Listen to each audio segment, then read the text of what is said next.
So magandang araw mga kabaksing.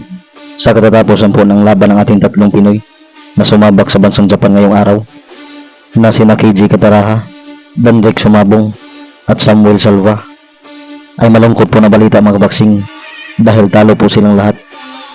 Uunahin natin mga kabaksing ang pagkatalo ni Kataraha kontra kay Kinbon Torres, kung saan nabigo siyang may paghiganti ang isa pa nating Pinoy na si Raymart Gibalio dahil tinalo siya ni Torres mga kabaksing via 10 round split decision. Although hindi naman ganon kakumbinsido ang pagkatalo ni Kataraha mga kabaksing, kung hindi lang sana siya nabawasan ng isang puntos ay siguro nagdraw pa ang kanilang bakbakan or nag-iba pa ang resulta. Sa round 4 kasi mga kabaksing ay napabagsak na sana ni Kataraha si Torres nang matamaan ng solidong suntok, ngunit agad siyang binawasan ng puntos ng kanilang referee dahil after level daw napatama ang nasabing suntok.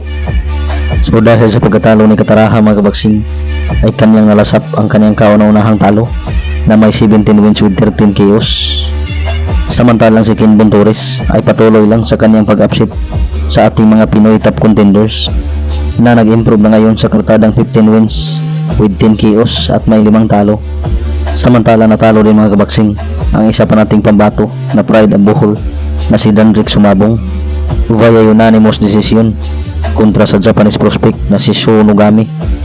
Dahil sa kanyang panalo ay nag-improve na ngayon ang kartada ng Japanese prospect na si Nogami ng 4 wins with 2 KOs.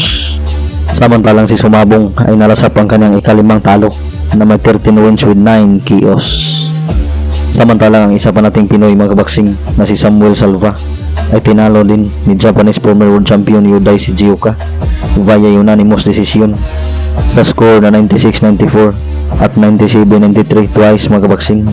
Pero hindi din basta-basta nagpatalo ang ating Pinoy mga kabaksing dahil kitang-kita natin na may ilang rounds na nayanig din ang former world champion na si Shizuoka, ngunit kinulang lang talaga at hindi sapat para sa mga hurado ang pinakitang laban ng ating pambato upang kanilang maibigay ang panalo. So dahil sa pagkatalo ni Salva mga kabaksing ay kanyang nalasap ang kanyang pangalawang talo na may 20 wins with 13 KOs.